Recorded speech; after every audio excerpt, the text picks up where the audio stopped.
This is a new day. Lusuku olutsha olungafaniyo nosuku lwayizolo.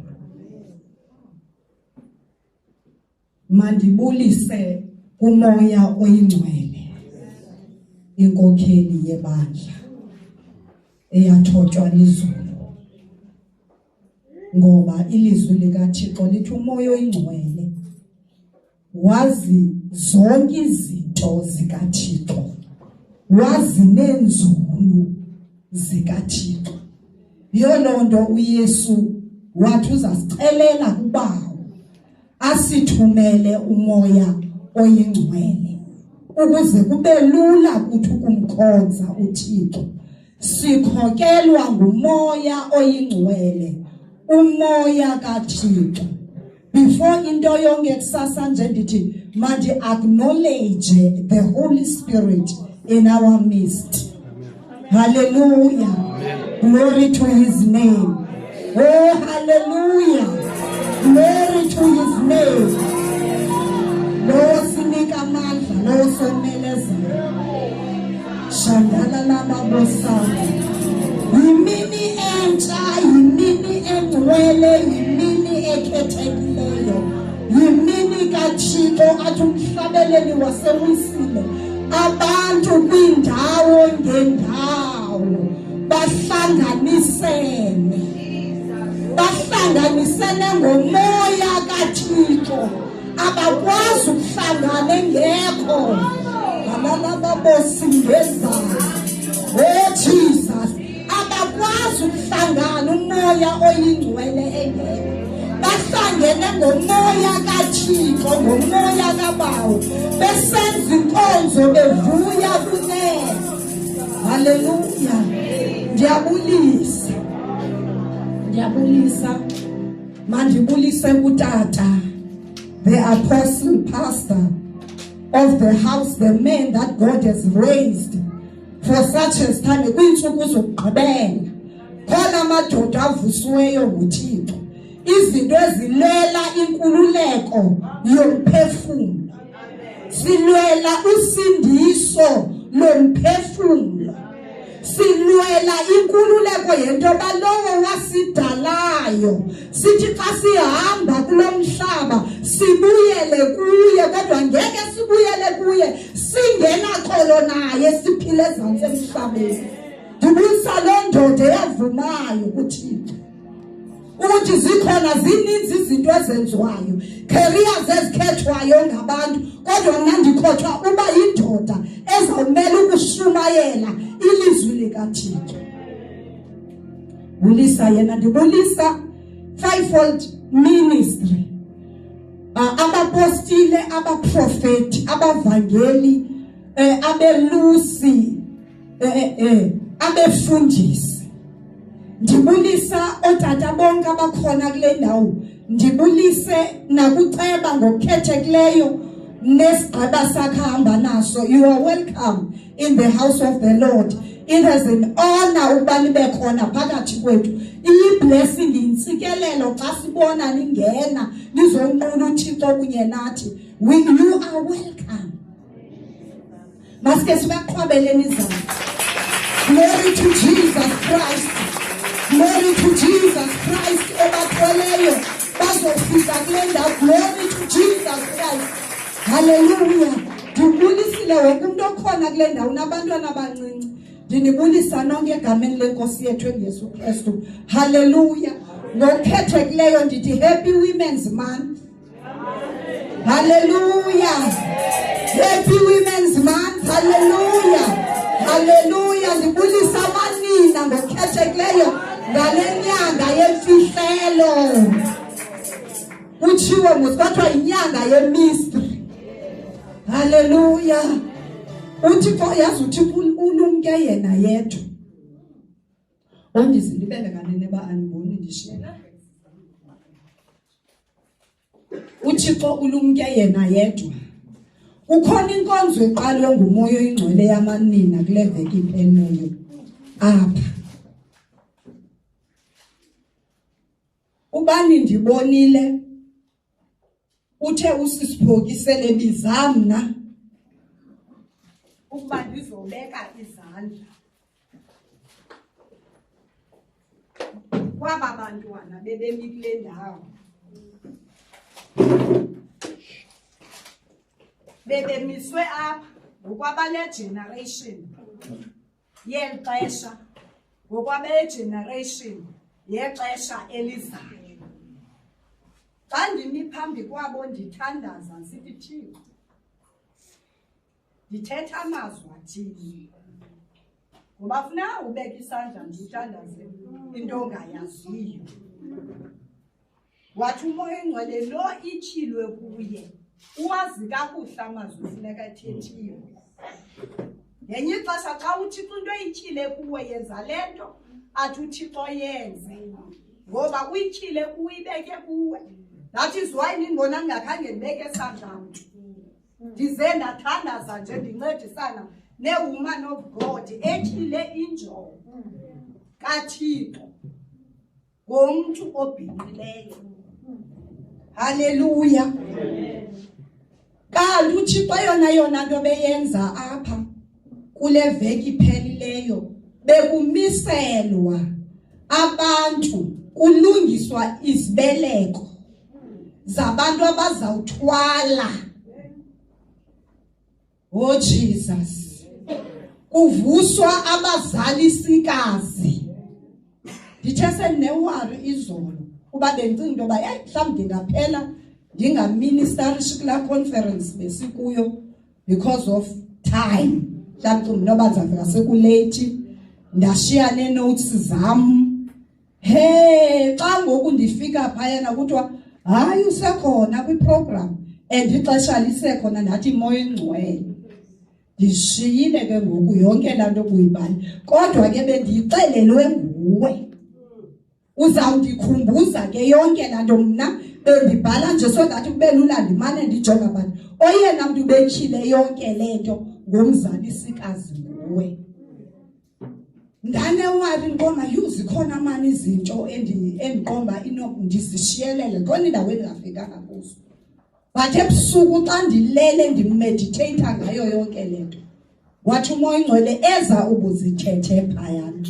Bezilungile ngelaa xesha endizilingene, ngoba kwesi sityhilelo sokuba ngumzalisikazi alikho kwi-level eyi-1. Uyithethe kakuhle ngokwe-level ubukuyo. Haleluya. Sityhila ke iBhayibhile kwincwadi ye-Exodus, ichapter iyaqala from verse 15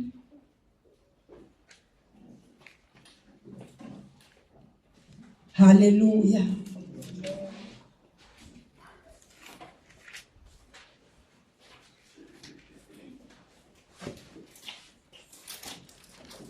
Ncwadi ye-Exodus chapter 1 ivesi siqala ku-15.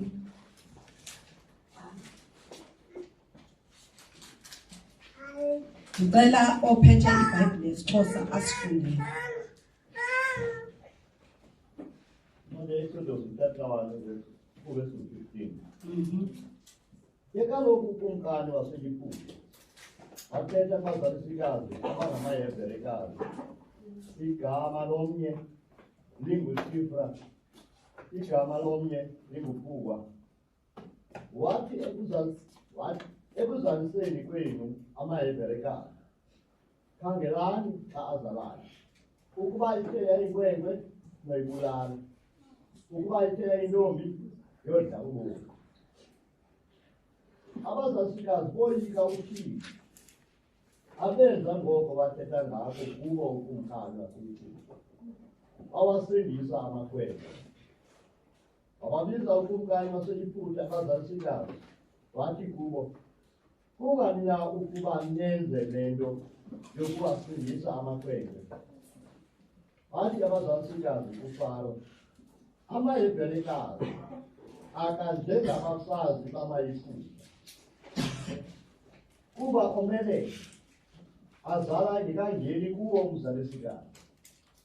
Ngoko uThixo wabenzela okulungileyo abazalisigazi banda abantu anamandla kakhulu kwathi kuba abazalisigazi babemoyika uThixo wazisikelela izindlu zabo uFaro wabawisela umthetho abantu bakhe bonke wathi bonke onyana abathe bazalwa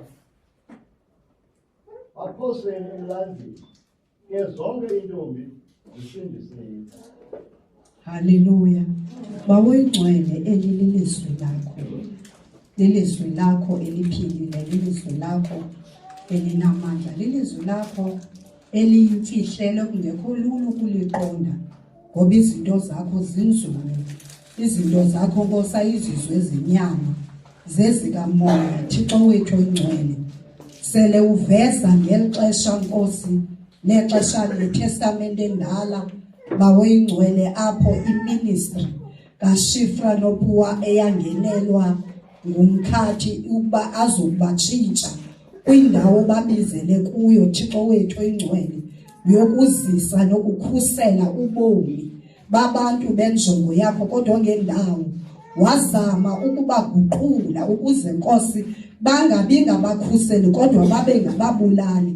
Thixo wethu oyingcwele, tyhila ke Nkosi lenzulu yalemfihlakalo elilizwi lakho, tyhila lenzulu eyinhliziyo yakho, ngoba vesi nganye lizwi nalinye ngalinye lilizwi eliphuma enhliziyweni yakho, lilizwi eliphuma engqondweni yakho, lilizwi elinomcabango necebo lakho nenjongo yakho. Thixo wethu, nangeli xesha ke Nkosi sityhilele lo njongo yakho egameni lenkosi yethu uYesu Kristu, amen. Abantwana baka-Israyeli baseyiphutha, abantwana bedinga. Haleluya.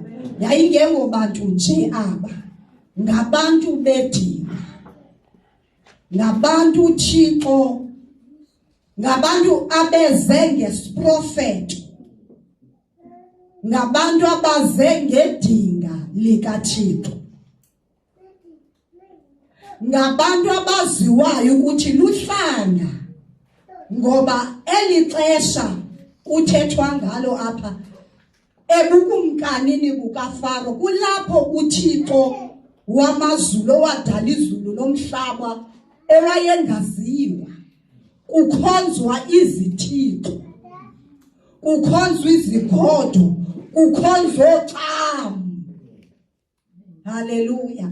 Washiywa uThixo ongumdala kaziwa, kwakhonzwa izinto azidalileyo, kwakhonzwa noothixo abangaziwayo abasuka ebukumkanini bobumnyama. Nawu uIsrayeli lihlanga elinyuliweyo nguThixo. Ngeli xesha baseyiphutha, basekukhonkweni, basebukhobokeni, baye ngexesha likaYoshua, likaJoseph. Ngeli xesha uJoseph kufikelela ixesha loba umbona wawubonayo ephakanyiswa nguThixo ngaphezulu kwabantakwabo. Lafike lo xesha eseyiphutha, lazaliseka ndikho apho, lazaliseke lo xesha to the point yentoba ngeli xa kuzaliseke laa xesha beliprofethile lendlala kwafuneka ifemeli yakhe ibheke iyiphutha.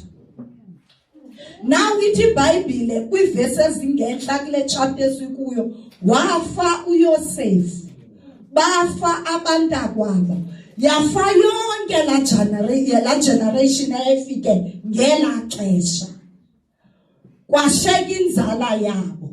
Naw kwavuka omnye ukumkani ongamaziyo uYosefu. Xa elujonga kongokoluhlanga lama-Israyeli, aba bantu ngabantu abomeleleyo, and aba bantu banda ngendlela engumangaliso. Ithi iBhayibhile wafikelwa luloyiko,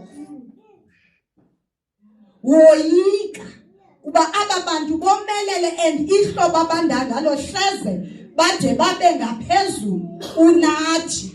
ukuthi noba kufika abantu abazosihlasela baphele nabo bebanga kwaba abantu basi overcome basilawule.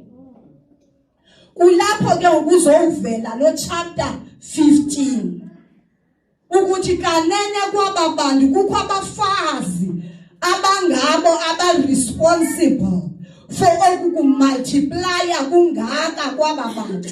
Abafazi abangabazalisikazi, abafazi abajunga, abafazi abathwele onyana bakwa-Israyeli, abafazi abangabo abathi make sure baxa bezalwa abantwana bafika ngendlela eyiyo, bafika bephephile. Oh hallelujah, Jesus.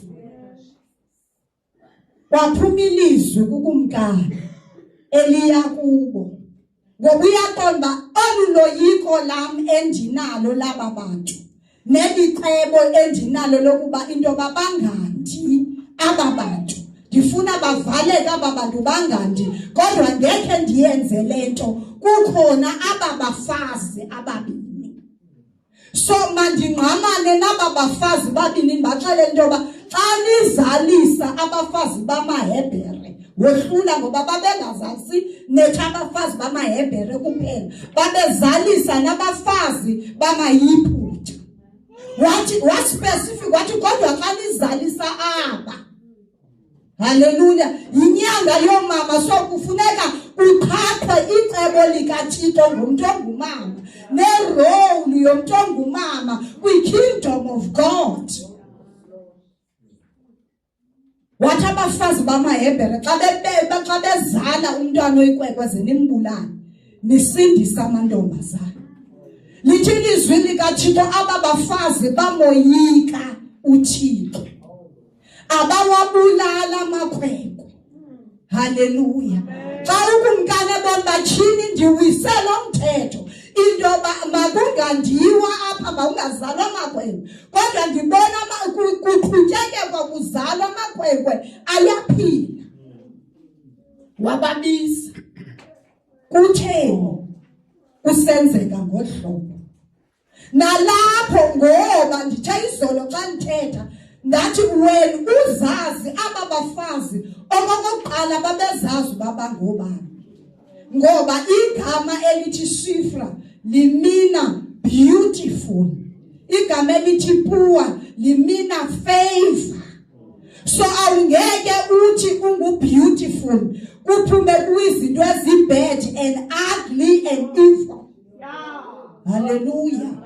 They know their identity, because into abakube lula for ongendawo angene kuwa kusebenzise akwenzisa imisebenzi emibi. Kuxa wena ungazazi ungubani qala.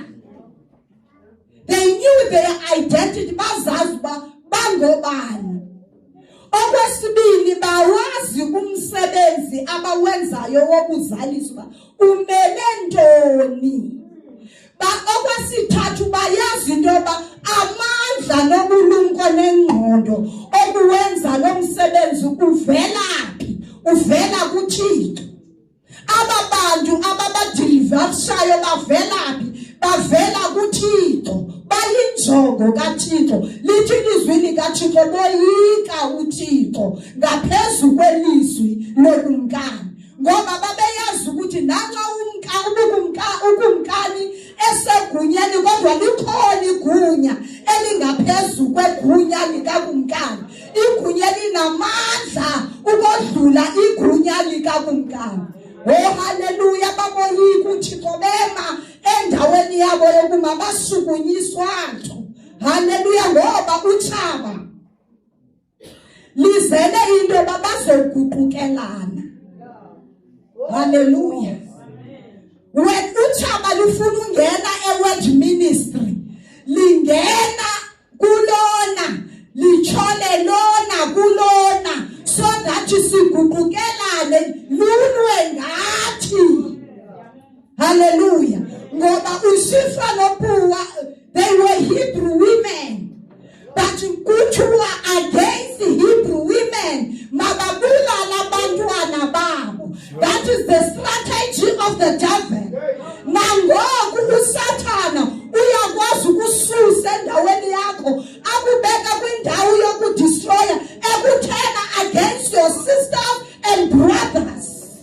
even also uses you to destroy your own ministry, because these women were in ministry. Oh, hallelujah. Oh, Jesus. What ndithanda le nto yoba kuthiwa they fear God. Oh, hallelujah. And they honor their ministry. Oh, Jesus. They have a revelation of their ministry.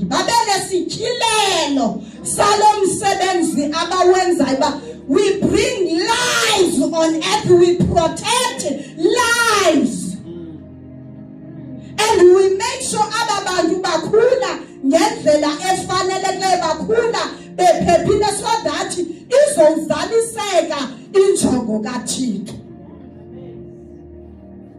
Akufunekanga into yoba ube kwiposition ungayazi le position ukuyo, ungabi nesityhilelo salo msebenzi wakho, ngoba zikhona izinto ezizawufika ezinamandla, ngoba linamandla ilizwi lokumkani, ngoba ngugovernment lo owayephethe ngela xesha, owayethotyelwa ekwakusithiwa ngonaphakade kumkani. Kodwa ubuyayazi indawo ome kuyo, you know your position, you know who you are, you know who ordained you for this job. Awubili wethu awuzothi uThixo kubizele endaweni yokudlisa ubomi, endaweni yokuprotecta. Xa uyazi position yakho, uvume into yoba kufika umoya eza kutshintsha, ube sendaweni yokubulala neyokudestroya.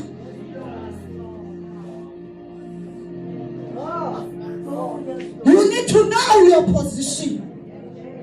Kufuneka ube nesityhilelo ukuze Thixo kule ndawo yintoni umsebenzi wam, funeka ndenze njani, ngoba position ingane okuyo izoba notshaba elizazokuatheka, so that ungabiyo ungawenzi lo msebenzi olungileyo bekumele uyawenza, ube ngumenzi womsebenzi obubi. Hallelujah. Oh, Jesus. Now babazisela into yoba mababe ngababulali, babe ngabasela. Oh, Jesus. Kweli lethu ixesha uThixo ufuna abazalisikazi. When uThixo ethetha noAbraham, ebeka kuye ngedinga esithi umfazi wakho uSara uza kuzalela unyana, ngaye lo nyana kuzawuphuma izizwe, iintlanga ngeentlanga, okumkani bazawuphuma kuye. Ndithi uShiwa noPuwa, they were connected to that promise. Ngoba uThixo wayesazi ukuthi ukuze le nto izalisekise kukho abafazi azawubaphakamisa, abafazi abazawuthwala icebo likaThixo, ngoba uThixo umntu umdalele loo nto emhlabeni, umnike igunya laloo nto ukuba athwale icebo likaThixo, aveze icebo likaThixo, ngoba uThixo ongumdali akaziwa emhlabeni ngabantu bakhe.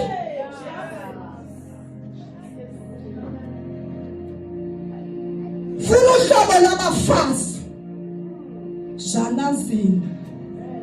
Oh, Jesus.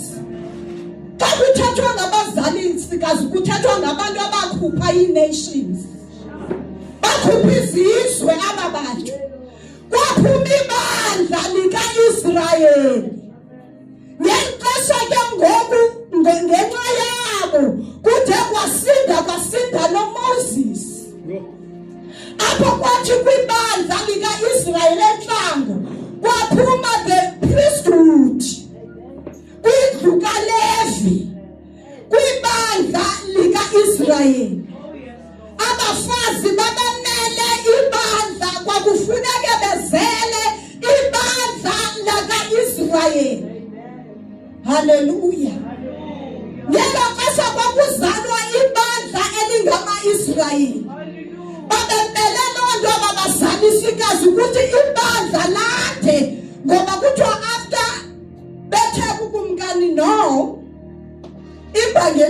babe kanti basindile kungenxa into babafazi bamaHebheru abafani nabafazi bamaYibhruda sifika sebezele ibe ikwangabo abathi kwafika ilizwe lithi bulala babuyela ngonsini baya kuThixo bathi Thixo ngokumthandazo wethu uyatshintsha ngexesha uthi Nkosi bancede ngoba seliphumile ilizwi lokubulala abantwana babo bancede banike amandla benze bazale ngokukhawuleza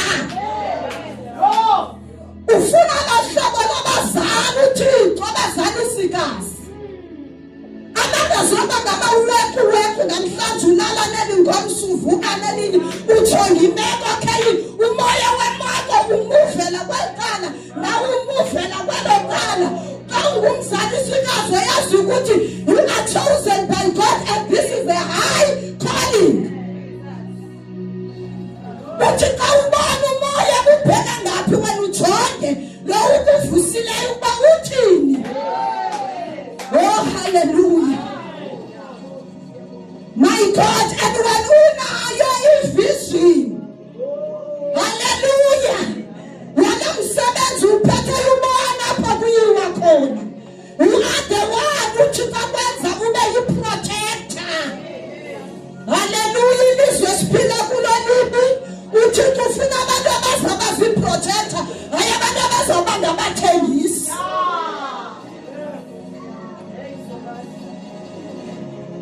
asinanyaniso kakhulu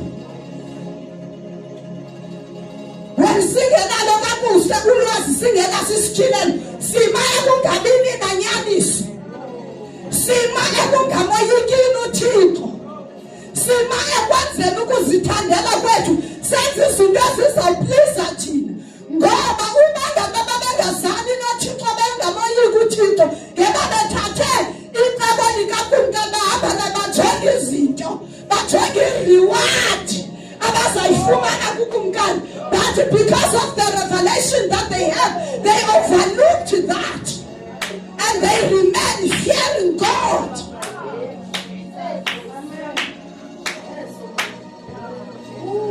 Oh hallelujah. Oh Jesus. Now kweli lethu ixesha ke ngoku sivile into abangela xesha uThixo wavusa abazali sikazi ababa responsible for into obicebo likaThixo ngela xesha ngebandla uIsrael izaliseke sibaza ke ngoku kufika ixesha lentoba uMoses azobahlangula njengokwesithembiso sikaThixo bawathi after 400 years ndizawubakhumbula yaye ndizawubalanda yaye I will judge yafika i-judgment day. Imagine ubushifra nokuba babeyame nokukumkani uFaro when that day of judgment ifika ngekwakwenzeke ntoni kubo ngoba when that day of judgment ifika kwakuzisikhalo eJibhuti uThixo thumela umkhosi wamazulu ubulala yonke into yesibulo lethaba lukaThixo. Imagine ubaba bajikile bamanga sethabeni bashiya umdali wabo bashiya instructions kaThixo bathathe instructions zothaba ubande kwakwenzeke ntoni kwizindlu zabo nabantwana babo. When the day of judgment came, hallelujah, kweli lethu ixesha ke ngoku. Oh hallelujah. Ndithi kwela ibandla le Old Testament ibandla elidala lamaSirayeli apho kwavela ububungeleli ngokwe-order ka-Aaron ngokwendlu kaLevi. Now kweli lethu ke ngoku ixesha kwixesha likaKristu, hallelujah, ngoba uThixo wabeka isiprofeto esithi likhona ixesha elizayo apha abantu bam ndiyawuthi ndibeke imithetho yam ngoba ngela xesha yayibhalwe kumaxwebhu amatye wathi kukho ixesha elizayo yonke imithetho yami ndizayibhala ezinhliziyweni zabo, ndiyibhale ezingqondweni zabo.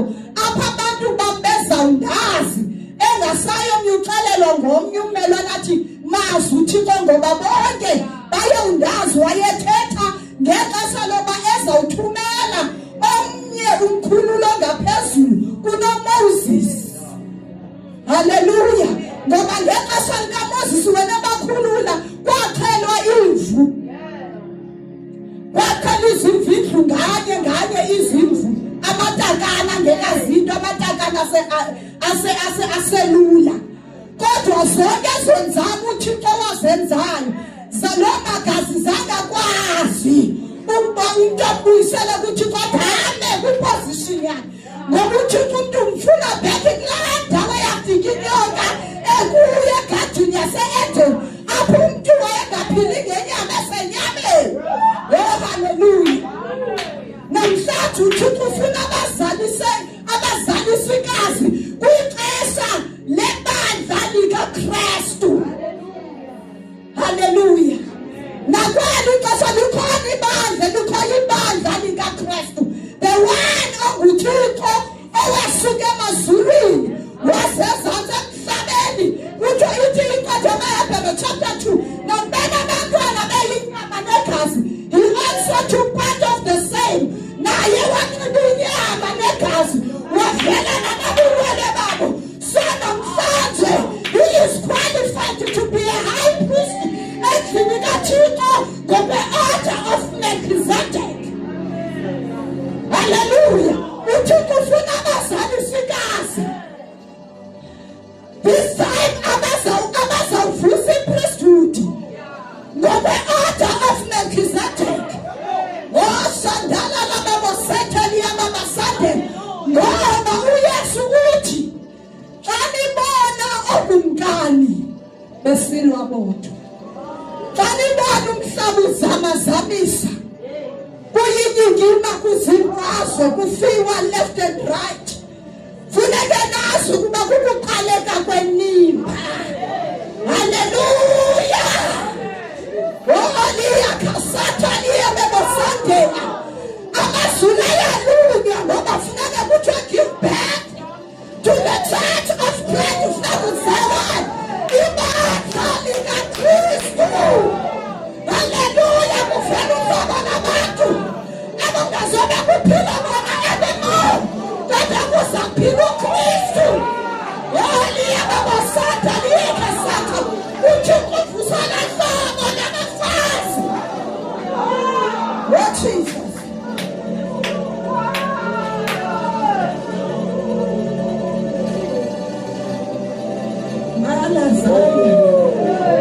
Awuthathwa ngozalo lenyama.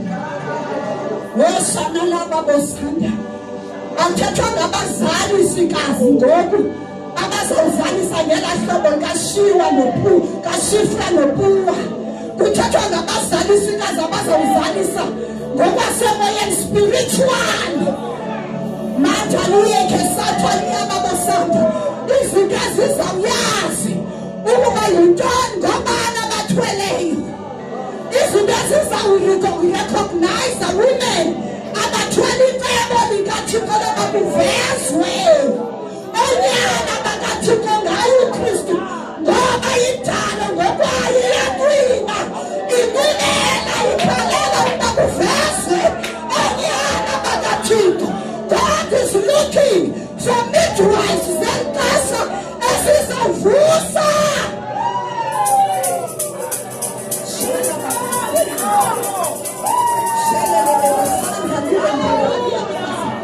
Ewethu abazalisikazi abazawuyazi into yoba asibambenanga nenyama negazi. Ezethu intonga esiphuma ngazo umkhosi azikho physical. Oliya babosanda liyekhe sethu azikho physical, azibonwa mntu. Lingangathi ibandla lithule, lingangathi ibandla ndalani. We are not playing any part because asiphathanga nasibonakalayo. Ibandla liphethe usikhabo, but it is better spiritually.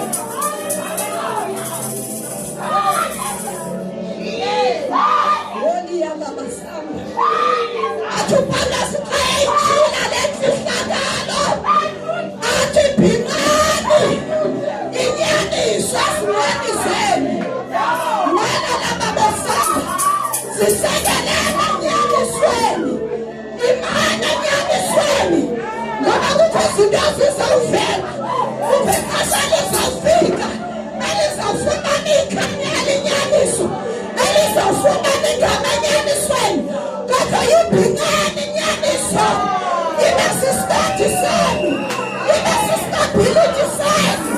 Oh hallelujah uthi niqina sifubeni ibanike amathumbu mathandeni yakabosatha niqina isidina sifuba sabulungisa esiyi-right standing with God mathandeni yakasitha esikunika igunya right standing with God ikunika igunya longena kweyona ngcwele malazana liyelelesana sana nangandiyeke satha abafazi kuthiwa banxiba imbadada zolungiselela neendaba ezilungileyo. We have no time to gossip. We have no time to play around. We have no time for nonsense. Matadani yekesateliyadela izinto zilungiselela iinyawo zazo ungaziphathi iindaba ezilungileyo zokholo eziveza uKristu ukumkani wakumkani inkosi yenkosi nowanikwe igunya emazulwini phezulu emhlabeni phansi ayakugabakayibani into yenzekayo ayakugabakanawo igunya lovela thi pwaka inesekondi uyayibona but ngumntu izinto zakhe zonke zenzeka at the appointed time. Oh hallelujah.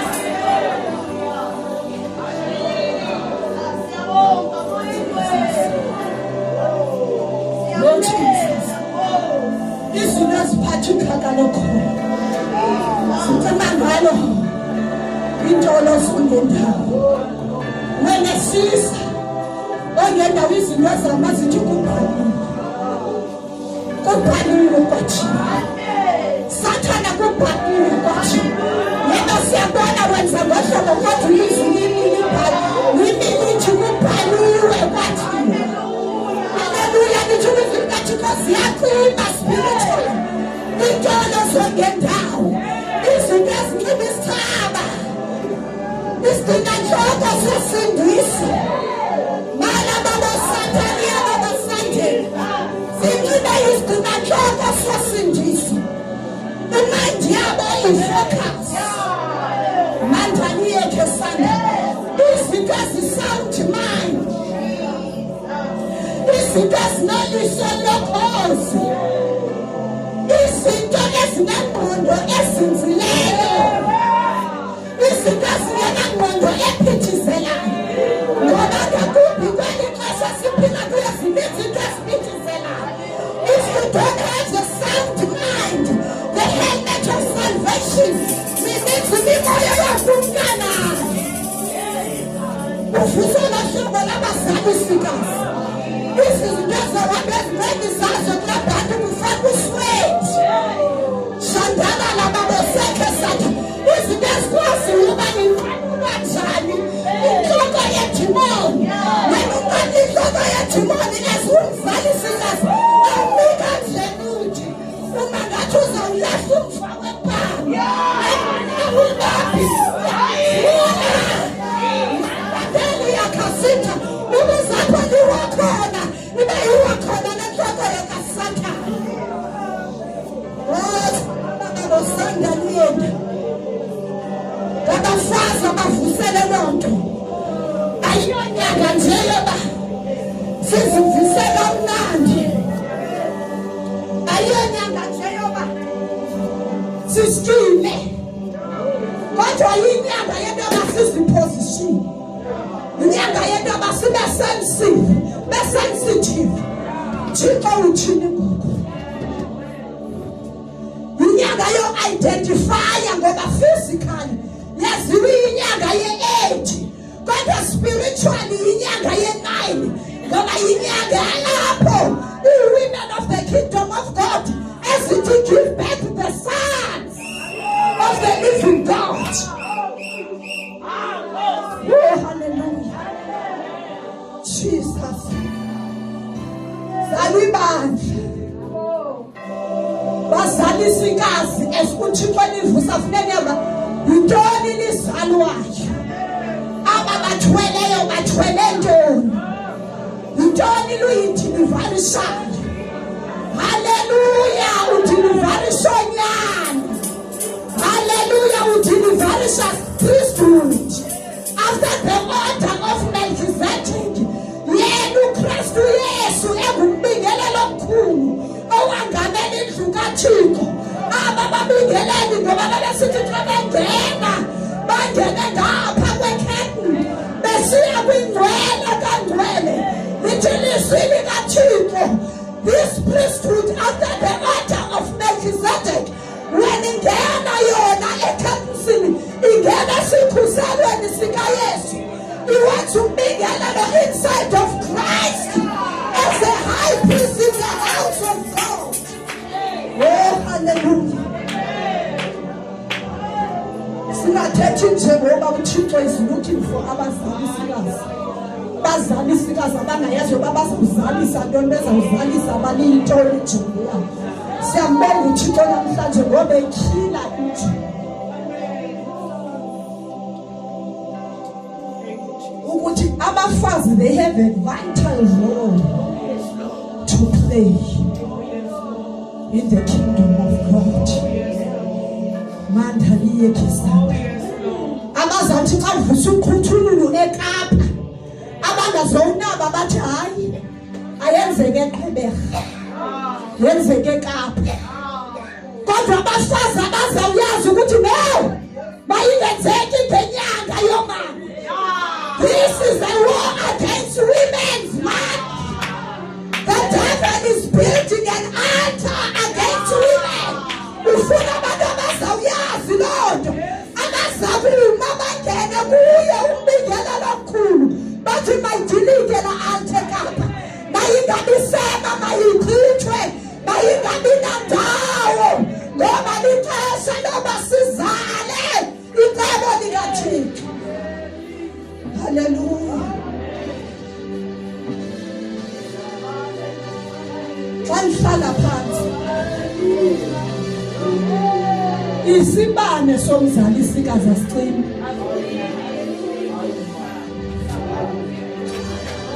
Oh Jesus. Isibane sakhe asicimi. Ngoba uhlale elindini nanini ningafiki khona. Anytime, any hour, any second, ingangeni khona. Asicimi isibane sakhe. Hallelujah.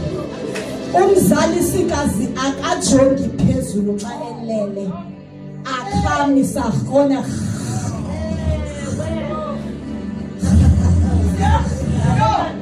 Uba beqale ngo-8 phezolo uyawuyeka ngo-8 kusasa. No.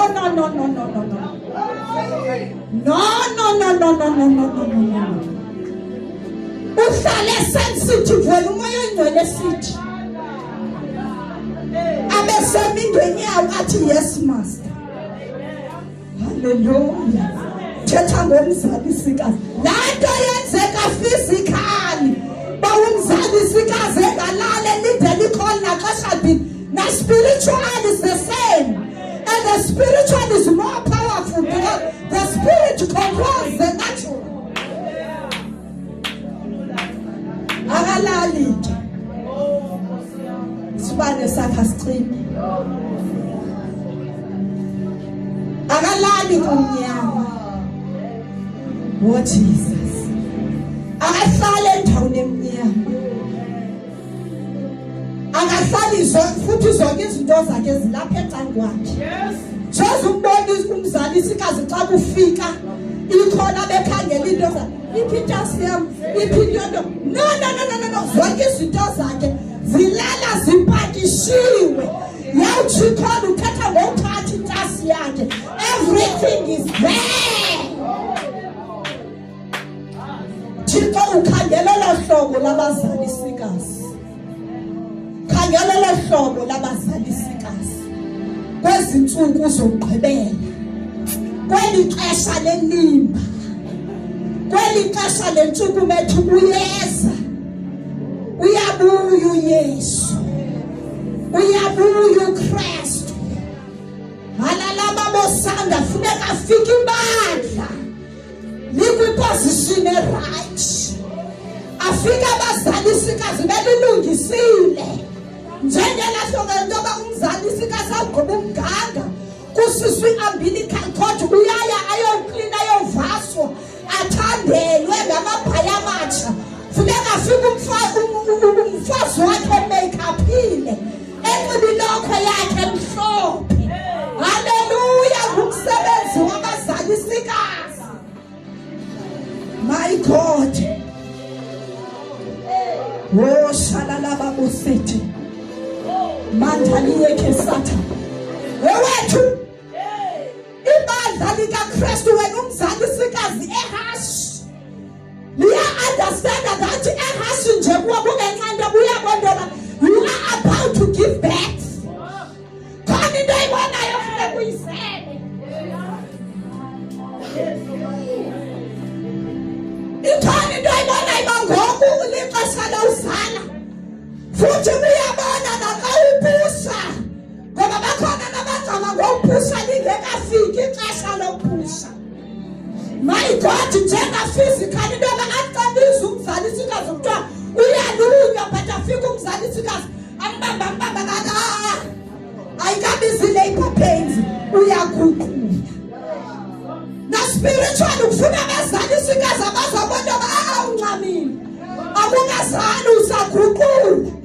Uyaguqula. Suncama ngoba if you are pushing before a time you will kill this son of God. Hallelujah. God is looking. Kweli xesha lebandla likaKristu.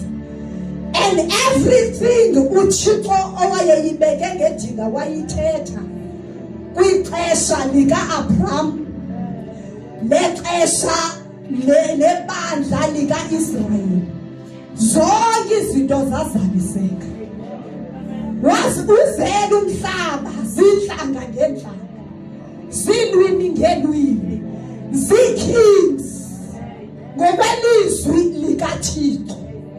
Ngoku kwixesha lebandla likaKristu ufuna abazalisikazi abazawuthi make sure zonke izinto ezithethwe ngabaprofeti, zonke izinto uYesu wazithetha malunga lokubuya kwakhe ezolanda ibandla zimi ngomumo endaweni yokuba.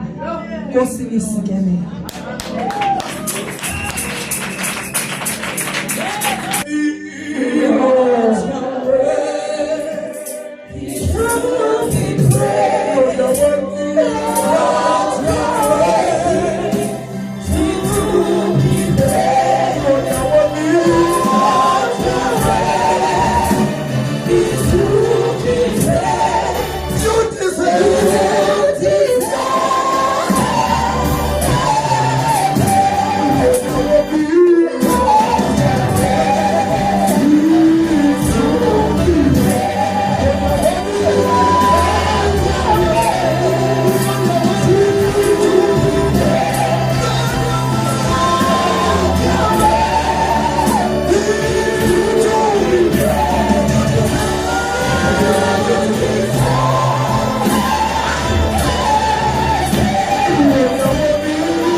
Councillor ufike ngexesha lelelayo. And asizoyeka ukubeka intsikelelo phezu kwebomi babo. Sisamnida bazalwane. He is a son of God. Siyambulela uThixo ngokuba asizalele yena ukuze amakhasi abe yinkokheli ezawukhokhela ihamba noThixo, ukuze ongendawo angabi nalo ibango ezikubomi bakhe. Ndizamcela ukhawunsila before ahambe kunye negqiza lakhe ukuthi thina silibandla simcela uThixo ukuthi asigcinele la mfana, ukuthi uThixo amkhusele ngoba umsebenzi wakhe is very dangerous. Yes. Namhlanje sithi you David, you are a liar. Nanku umntwana wakho ukhethe ukuba kunye nathi namhlanje. Asoze siyeke lokho kuthini. Yes. Ingaba kuThixo yeyiphi lento sikholelwa kuyo xa sizoyeka umntana wakhe sephakathi kwethu sumyeke ahambe nje singakhange simtiyele ngegazi. Now lixesha lakhe namhlanje lokho kokuba uThixo wamazulu, uThixo othethileyo mama. Yabona uThixo umama xa ethetha ngumzalisikazi kuthiwa amakhwenkwe ayezawubulawa akabulawa because of uThixo wayenenjongo ngawo. Nanku namhlanje umfana ukhokhela abantu naye umhlambe kulamaxesha mabi kangaka ngewadukayo, kodwa ke because of uThixo akazoduka and uzakwenza uThixo nakwenye ithemba aphinde akhokhele. Bathanda abantu abathanda so long under the power of God. Councillor ngokuzithoba izapha ngaphambili mfana wami, uze neqhinga lakho nizapha ngaphambili ukuze uThixo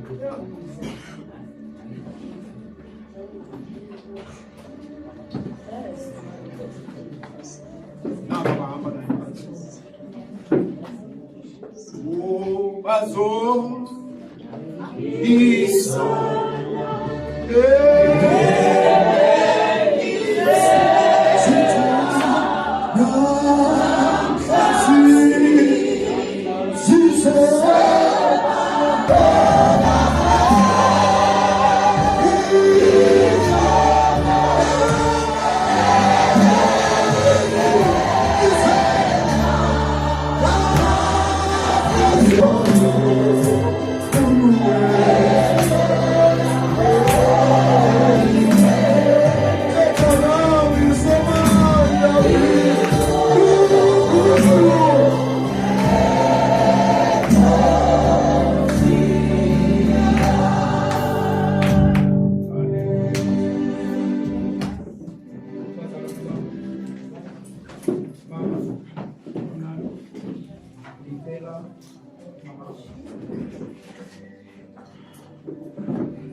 ngizocela isandla sakho phezu kwamama. Samcela uThixo ngoba enze uhlelo lokuqinisa isikhova. Wherever they go, siyamcela uThixo ukuba makabe nabo. Aze uThixo angasuki ezimpilweni zabo. Abe nguThixo bona babuye babe ngabantwana bakaThixo. Mama, ngicela wenze inkonzo yakho. Tata, kodwa socela umama qala abe isandla phezu kwamama. Mama, ngicela niqule nje ingomana njena ehlileyo njena ezolileyo. Mama wenza inkonzo yakho phezulu. I know, yabaza mama. Ingoma ezolileyo mama.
Yeah.